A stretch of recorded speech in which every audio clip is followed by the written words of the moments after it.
Oi, toda a família, Canção Nova. Aí é hora de informar, né? Quarta-feira é dia da catequese do Papa Francisco e hoje ele disse que está rezando por todos os que sofrem com a pandemia do coronavírus, especialmente a população de Manaus aqui no Brasil.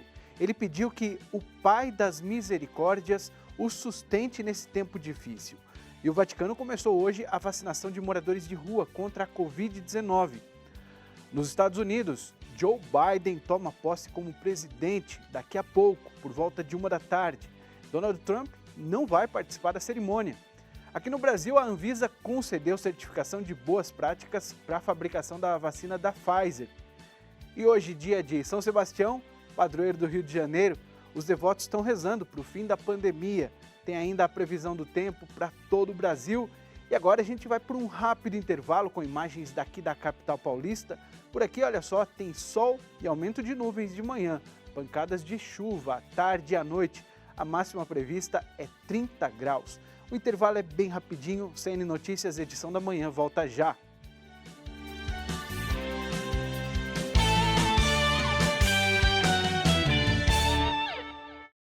Bom, estamos ao vivo de São Paulo, agora 9 horas e 35 minutos.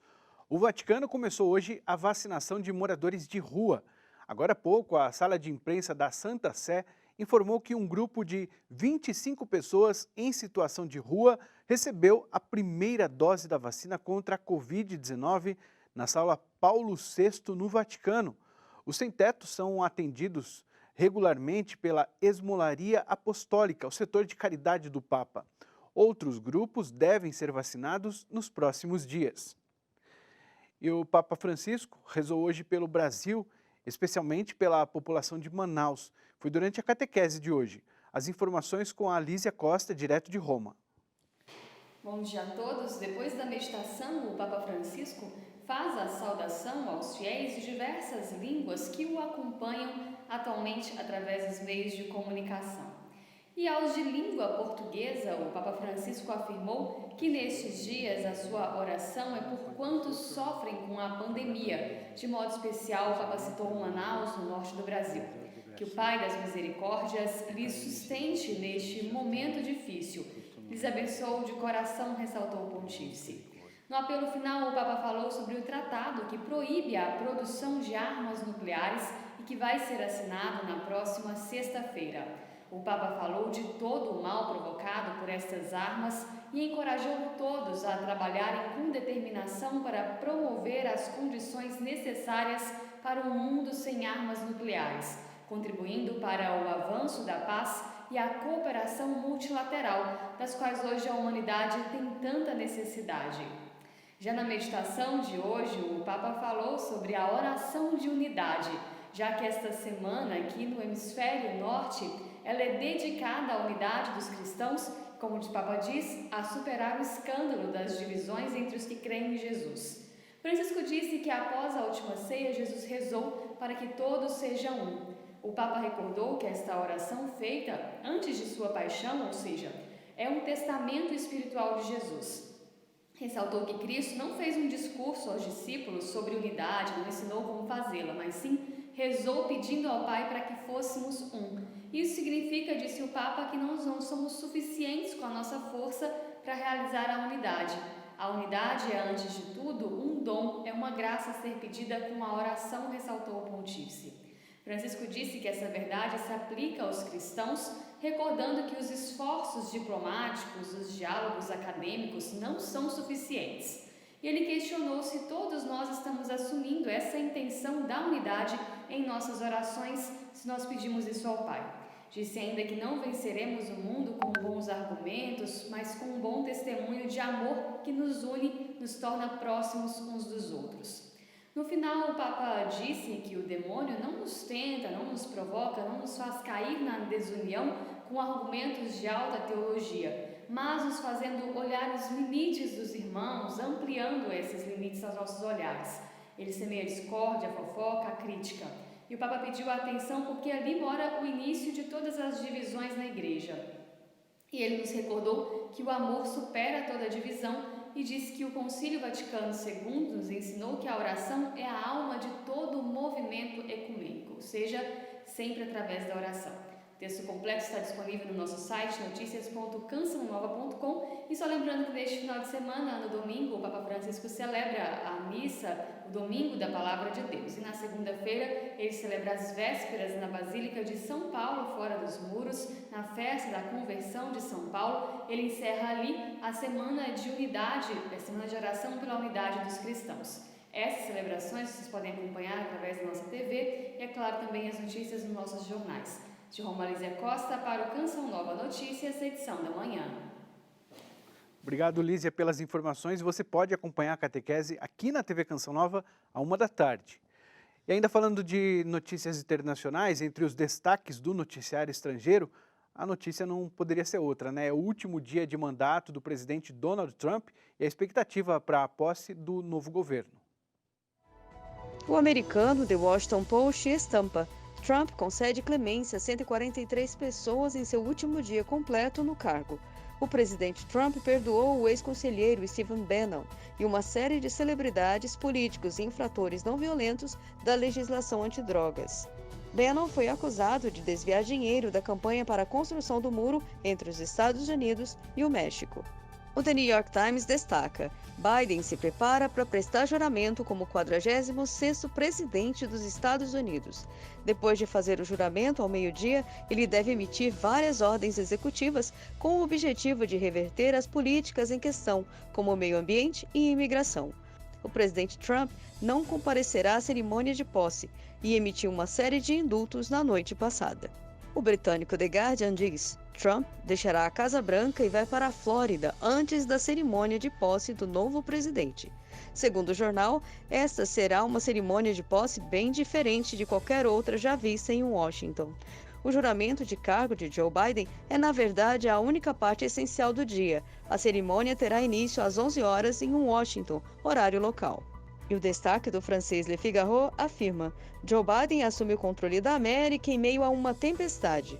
O presidente eleito será investido nesta quarta-feira em uma capital sitiada, em cerimônia com pouco ou nenhum público por conta da epidemia de Covid-19. E a agência Bloomberg destaca: Biden planeja varrer as ordens executivas para apagar o legado Trump já no primeiro dia. O presidente eleito, Joe Biden, planeja desfazer imediatamente as políticas do presidente Donald Trump, com pelo menos 15 ações executivas, incluindo medidas para reverter a retirada dos Estados Unidos do Acordo de Paris e da Organização Mundial da Saúde, e parar a construção do muro na fronteira. E com um forte esquema de segurança e um número limitado de convidados, a posse de Biden marca um momento conturbado no cenário americano. As informações com Claudete Francisco. Além da idade, o novo presidente deverá enfrentar grandes desafios como o avanço do Covid e a responsabilidade de unificar um país dividido. Todos os 50 estados americanos estão em alerta máximo para evitar que possíveis ondas de violência possam ocorrer durante a cerimônia de posse. Autoridades da capital pediram que as pessoas de outros lugares não viajem para acompanhar o evento e que é melhor assistir pela televisão. Segundo o memorando divulgado pela imprensa americana, Joe Biden planeja assinar uma série de ordens executivas nos primeiros dias de governo. A cerimônia de posse começa às 13 horas, horário de Brasília. Claudete Francisco, para o Canção Nova Notícias, edição da manhã. A seguir, Anvisa dá autorização para fabricar a vacina da Pfizer. E a gente segue para o intervalo agora com imagens de Salvador, Bahia. Dia nublado por lá, chovendo, né? Sol com muitas nuvens durante o dia, com chuva a qualquer hora, como a gente pode ver. A temperatura varia entre 24 e 29 graus.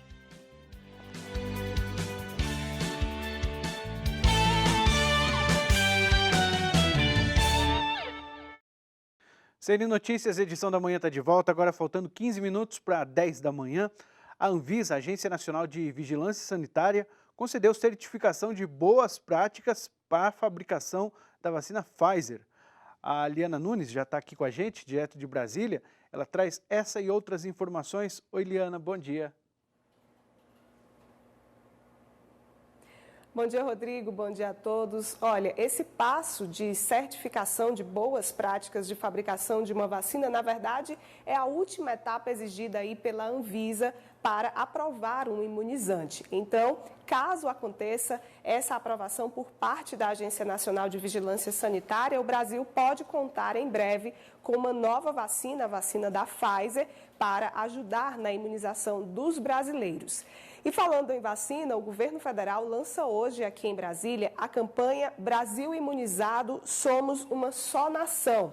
Os estados da federação, mais o Distrito Federal, que já confirmaram o início da imunização em todo o país. E, é claro, essa campanha vem aí reforçar toda esta realidade.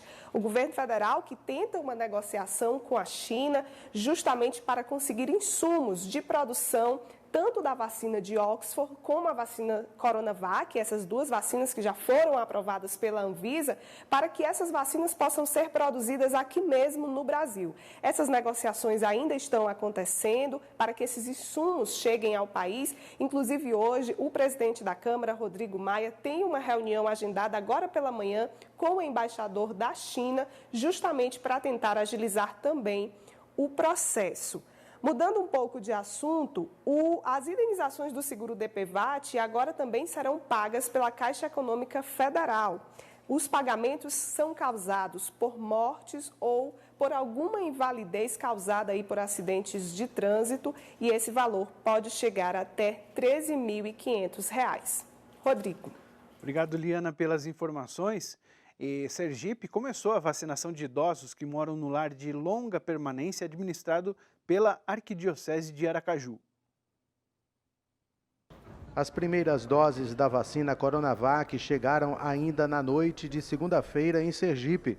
Hoje de manhã, os primeiros a receber a dose moram num abrigo de idosos, o SAMI, administrado pela Arquidiocese de Aracaju.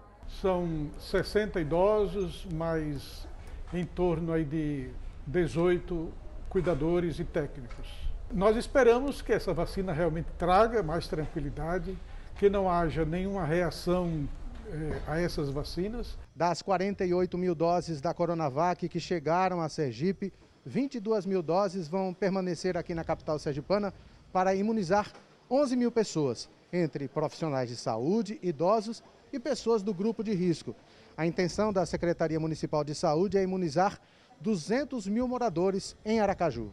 É um momento histórico, é o momento mais esperado da gente, de toda a população, mas é só o início. Então as pessoas devem continuar mantendo as mesmas medidas que vinham sendo feitas, o uso da máscara, o distanciamento, a higienização das mãos, porque o vírus não acabou ainda. A segunda dose será aplicada daqui a 21 dias. O prefeito de Aracaju acompanhou a vacinação. Então é preciso continuar de máscara, evitar aglomeração, manter distanciamento social, até que a gente tenha 60% da população vacinada, que deve demorar ainda até agosto. Durante os 10 meses da pandemia do novo coronavírus, os idosos reclamaram muito do isolamento por não receber visitas. A medida evita a contaminação dos moradores. A vacina trouxe esperança. Estou feliz. E prisão, tudo presa, sem olhar o mundo. Não recebia visita? Nem nada. Isso aí, olha, mas a dona Nildete, esses idosos, eles só vão poder voltar a receber visitas de 20 a 30 dias depois que eles tomarem a segunda dose da vacina. Então, pessoal que mora lá naquela região, usar a criatividade para manifestar o carinho com esses idosos e com outros também, né, que estão em outros asilos. E para aprofundar esse tema das vacinas, a CNBB, a Conferência Nacional dos Bispos do Brasil, começa uma série de lives sobre ciência e fé católica. O tema escolhido para hoje é moralidade das vacinas anti-Covid-19. Você pode acompanhar essa live nos canais da CNBB a partir das 5 da tarde. A live de hoje vai ser com o Dom Francisco H. Newton, bispo de Rubiatara, Mozarlândia, Goiás, e o doutor Padre Aníbal Gil Lopes, médico e membro da Pontifícia Academia Provita, da Academia Nacional de Medicina e da Academia Brasileira de Ciências. A seguir, a celebração de São Sebastião, padroeiro do Rio de Janeiro. Agora a gente tem imagens lá de Campo Grande, em Mato Grosso do Sul. Olha lá, Hoje faz sol durante o dia, mas pode chover a qualquer hora. A máxima chega a 30 graus.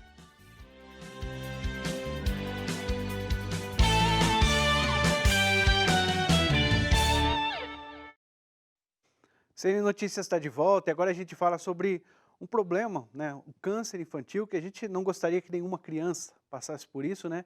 Mas muitas ainda são atingidas, muitas famílias atingidas. E aqui em São Paulo, as estações da linha 5 Lilás do metrô levam ao público uma mostra informativa sobre o câncer infantil. A exposição tem o objetivo de esclarecer dúvidas sobre a doença e fortalecer o apoio a pacientes e familiares que enfrentam o tratamento. A mostra também valoriza o trabalho das casas de apoio ao lado de hospitais e centros médicos durante o enfrentamento do câncer infanto-juvenil. E a gente conversa agora com a pediatra Ana Zollner para conhecer mais sobre o assunto. Doutora Ana, bom dia, seja bem-vinda ao Canção Nova Notícias. E a gente já começa perguntando mesmo assim, é difícil detectar os sintomas do câncer infantil e como fazer, e que sintomas pode chamar mais a atenção dos pais? Opa, bati aqui. Bom dia, Rodrigo. Muito obrigado pelo convite. Bom dia a todos os ouvintes.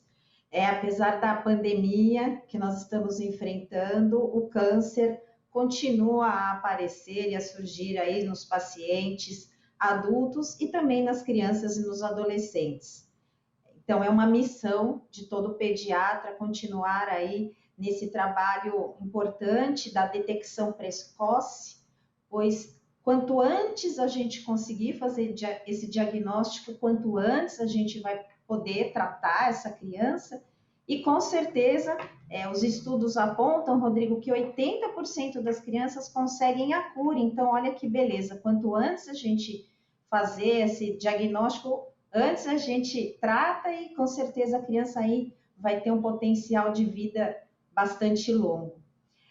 Os sintomas, Rodrigo, que você acabou de nos perguntar, por óbvio, são sintomas que o pediatra está sempre atento naquele exame cotidiano que ele faz, mas é importante os pais também estarem atentos a alguns sinais que podem, ou seja, eles não são sinais que vão fazer o diagnóstico, mas eles trazem um alerta.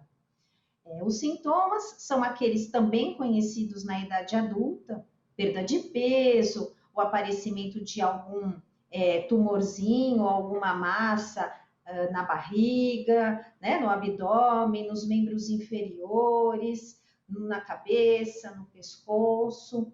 Algumas alterações observadas nos olhos, como uma manchinha branca ou um estrabismo.